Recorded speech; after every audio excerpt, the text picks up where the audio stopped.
آپ کو قصہ سناتا ہوں. ہوا یہ بات اصل میں پیش اس لیے آئی، ایک جماعت جا رہی تھی ایک ملک میں، ایک جماعت جا رہی تھی ایک ملک میں. جماعت کے جانے کے وقت ایک صاحب ہو رہا ہے کہ جی مجھے بھی جماعت میں جوڑ دیا. بھائی تم پہلے سے کہاں تھے؟ تو ساتھیوں نے کہا کہ نہیں بھائی، یہ تو اصل میں بہت اچھی انگریزی جانتے ہیں اور بڑے پرانے ساتھی ہیں، فلاں ملک میں انگریزی کی ضرورت ہے.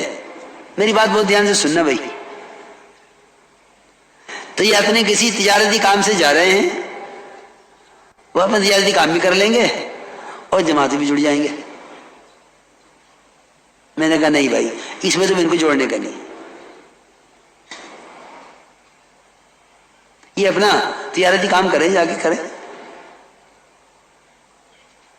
جب بھی واپس آ جائیں گے تجارتی کام کر کے فارغ ہو جائیں گے اس سے، پھر ہم دیکھیں گے کوئی جماعت ہوگی اس میں جوڑ دیں گے ان کو.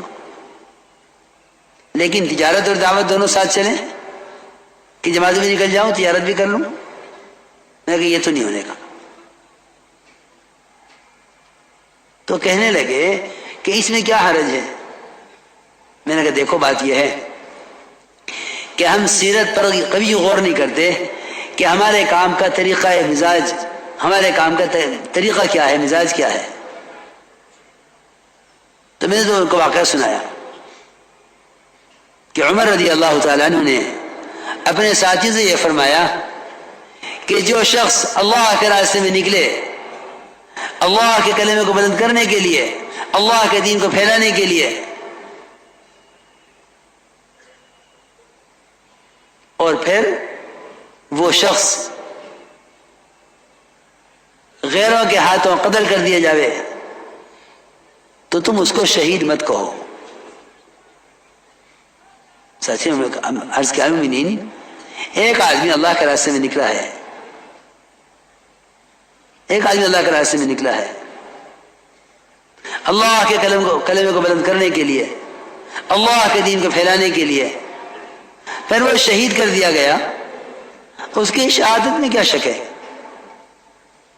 حضرت عمر نے فرمایا دیکھو بات یہ ہے کہ یہ نکلا تو تھا بے شک اللہ کے کلمے کو بلند کرنے کے لیے اور دین کو پھیلانے کے لیے، لیکن نکلنے کے زمانے میں، اللہ کے راستے میں نکلنے کے زمانے میں، یہ بات یاد رکھنا، اللہ کے راستے میں نکلنے کے زمانے میں اس نے گزرتے ہوئے ایک چھوٹی سی تجارت کر لی،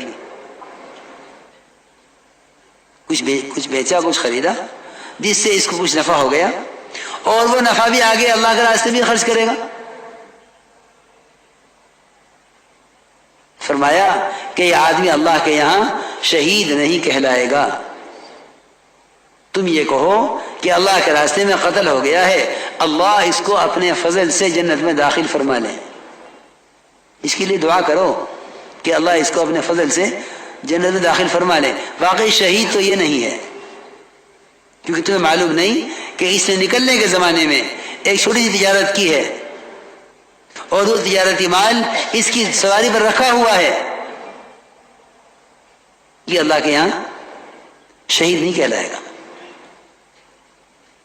اس لیے میرے دوستو عزیزوں، میں سوچ رہا تھا، میں نے کہا علماء نے تو یہ لکھا ہے کہ حج میں کوئی آدمی اگر تجارت بھی کر لے تو کوئی حرج نہیں ہے، لیس علیکم جناح ان تبتغوا فضلا من ربکم، کہ تجارت بھی کر سکتے ہو حج کے ساتھ. حالانکہ فریضہ ہے اور زندگی میں صرف ایک مرتبہ فرض ہے، اس میں تجارت کی جا سکتی ہے. یہ کام اتنا نازک کام ہے کہ اپنی ہجرت، اللہ کے راستے کے خروج کو اللہ کے لیے اتنا خالص کر لو کہ اس میں ذاتی کوئی کام اگر شریک شامل کر لیا تو ہجرت متاثر ہو گئی.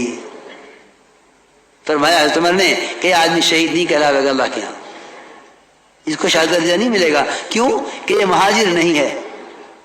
مہاجر تو صرف اس کو کہتے ہیں جس کے نکلنے کی کوئی غرض نہیں سوائے اللہ کے کلمے کو بلند کرنے اور اللہ کے دین کو پھیلانے کے، اس کے علاوہ کسی چیز کا بھی ارادہ نہ کرے۔ کہ ایک صحابی نے عرض کیا کہ یا رسول اللہ، میں اللہ کے راستے میں نکلنا چاہتا ہوں کہ اس لیے نکلتا ہوں مجھے ایک تیر مل جائے۔ آپ نے فرمایا تیرے لیے اللہ کے راستے میں نکل کر اس تیر کے سوا دنیا اور آخرت میں کچھ نہیں ہے،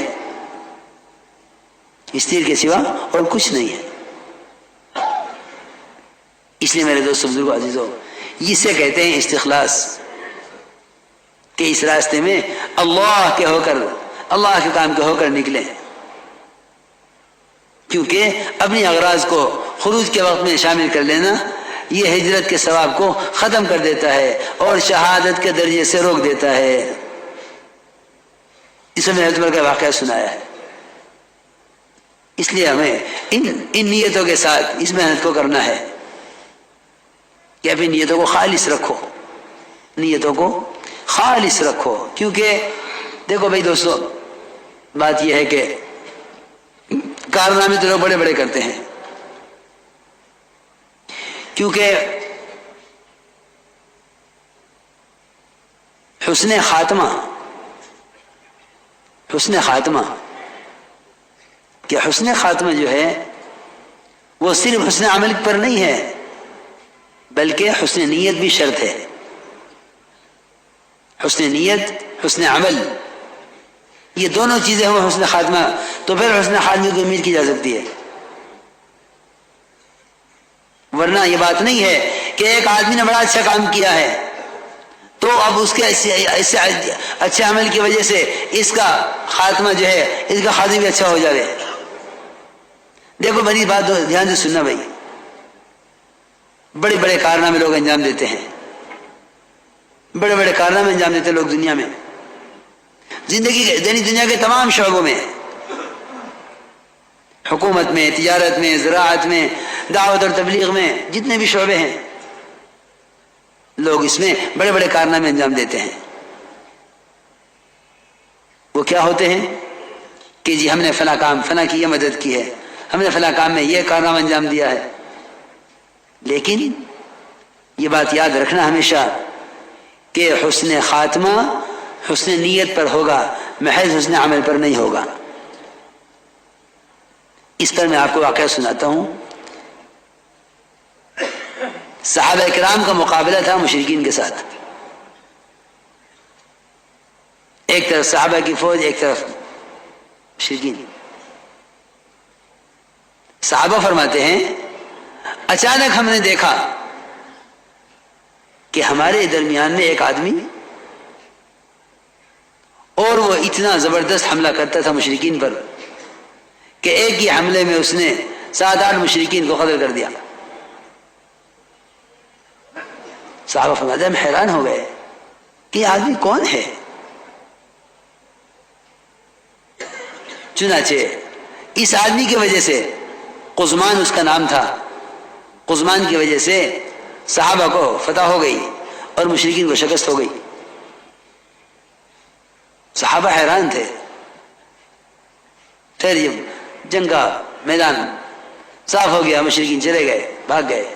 تو یہ قزمان کی زخم بہت آ گئے تھے تو ایک طرف پڑے ہوئے تھے میدان میں، سارے صحابہ جمع ہو گئے ان پر اور کہنے قزمان تمہارے لیے بڑی خوشخبری ہے، آج تم نے کمال کر دیے، تمہاری وجہ سے ہمیں فتح ہو گئی۔ قزمان نے کہا مجھے کہیں کہ خوشخبری سنا رہے ہو، تم میری قوم کے لوگ ہو، تم میری قوم کے لوگ ہو، میں نے اپنی قوم کا ساتھ دیا ہے، خوشخبری تو اس کو سناؤ جس نے اللہ کے لیے کیا ہو۔ حالانکہ صحابہ کی مدد کی ہے، صحابہ کی مدد اسلام کی مدد۔